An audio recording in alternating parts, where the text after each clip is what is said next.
Tyson needs to use his jab to get in because a lot of times he's lunging in, which makes him very, very vulnerable for a counter punch. Right hand. The jab of Tony Tucker is starting to work again. He just has to be more consistent. Step back, here we go. Take it downstairs sometime. He needs to throw a jab downstairs, bring it back up to the head. There's a right hand again by Tyson, but Tucker appears unhurt again. Definitely has his legs back under him after being hurt earlier in this round. That voice you're hearing is the voice of Kevin Rooney. Push it back. Here we go. Let him down. Let him wait. Another good shot. And Tyson with another left hand. 25 seconds left, round 4. Very competitive fight so far. Tyson, Barry, just trying to wear his man down. He's just trying to slow that movement down. That movement seems to be affecting Mike's punches because he's not able to get his punches in there.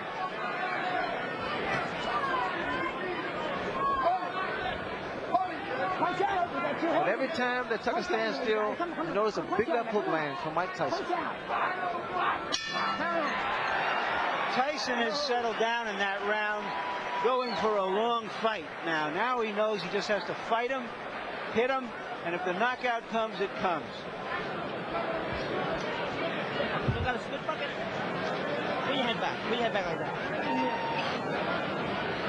Open up. Look, two real good right hands. Two real good right hands for the body there. He came back with a left hook once. You gotta concentrate more on that. You still gotta jab with this guy. What you gotta do is jab with him. You understand me? Don't let him bounce on that. Get back to your jab. Just loud. And them committed that they make it move. Okay. Let's keep that jab on. Up and down. Tyson is working closer into Tucker. There you saw that he followed a right to the body. That wasn't effective, Ray. But then he had him there for the left that he did throw right behind it. But Tyson's starting to double his punch up a little bit more. Starting to put his combinations together a lot more than in an earlier round. And in doing so, he should be able to land on the chin of Tony Tucker.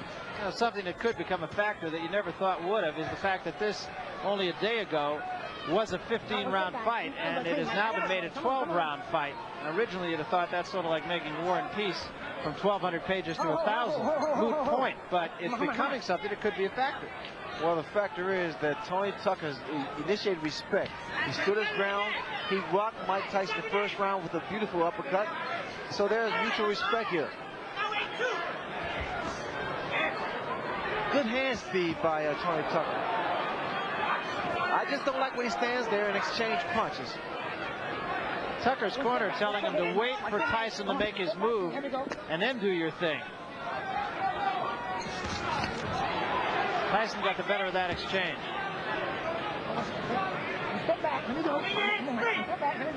Tucker said that everybody that Tyson fought has either run or stood right in front of him. And he said, what I'm going to do is I'm going to move and I'll be firing. And through the first 3 rounds, at any rate, I'm not so sure about the 4th, but the first 3 rounds, exactly what he did. I noticed that Tony Tucker's left hand is starting to jump.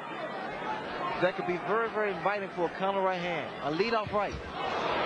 There's the left hook. But you notice the left hand of Tony Tucker is starting to drop at his side. And that's been his history. Against James Broad, he had that left hand down at his side virtually all night. And even when he threw the jab, he brought it up from the hip. Well, that's how Buster Douglas was able to drop it, because he had dropped his left hand and Douglas countered with the right hand.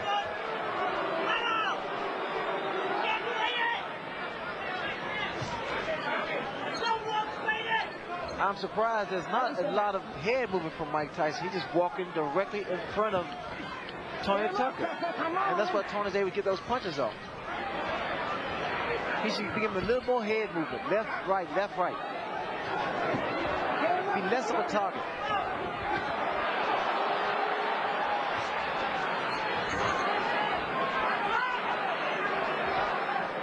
All right, we step back.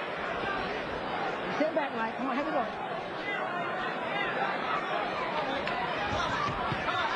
A right hand in close by Tyson.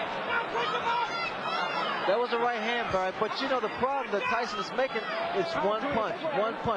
We have to see more combinations if you want to get Tucker and get him out of there. I think Tucker, on the other hand, is fighting a superb job. He's doing a superb job.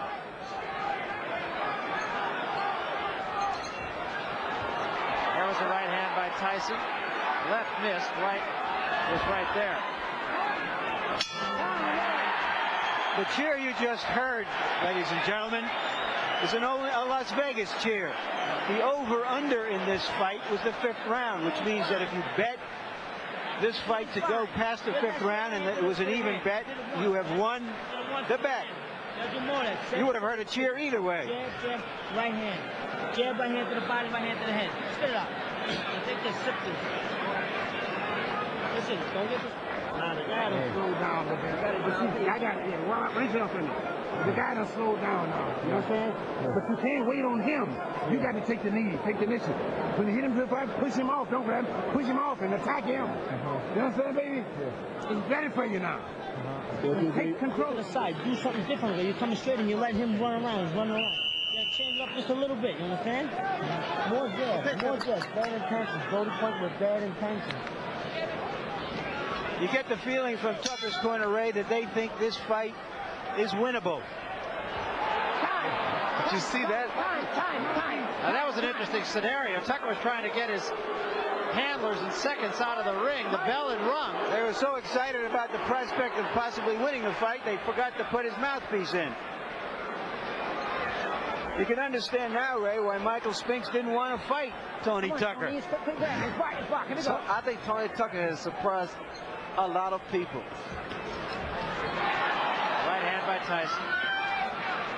Tucker's going to want him not to tie his man up, which I think is a good move because it doesn't allow Tyson to punch. But instead, they wanted to push Tyson off and go at him, which I think could be a costly mistake.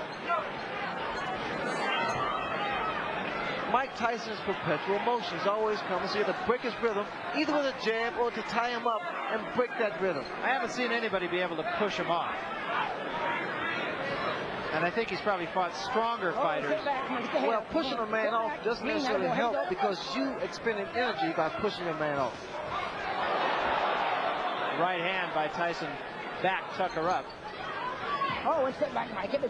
Tyson's corner, you heard Kevin Rooney say bad intentions. That's become kind of a catchphrase between Rooney and Tyson. One step back, clean. Here we go. One step back. One step back. Here we go.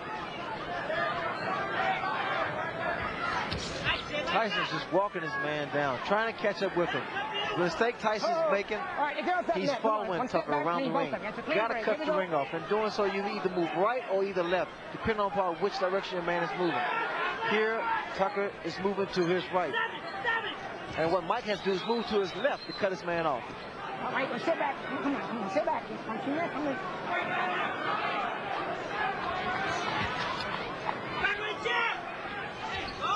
The fact that Tucker has his height advantage, reach advantage, and a good boxer, and I tell you, he impressed me with his foot move because I didn't expect that much from him. But the fact of the matter is, it's making matters very, very tough for Mike Tyson to get inside. Tyson looks right now like he's in it for the long haul here. And there was a big right hand. Tucker says, no, I'm not hurt. I've always found that to mean I'm hurt. That right hand landed because, again, the habit that Tucker makes is dropping his left hand at his side.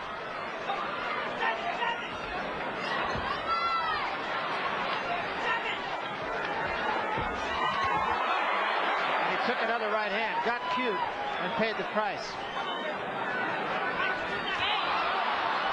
I think he's watched my fight before. Yeah, I think he has too. I think his timing is not as good as yours.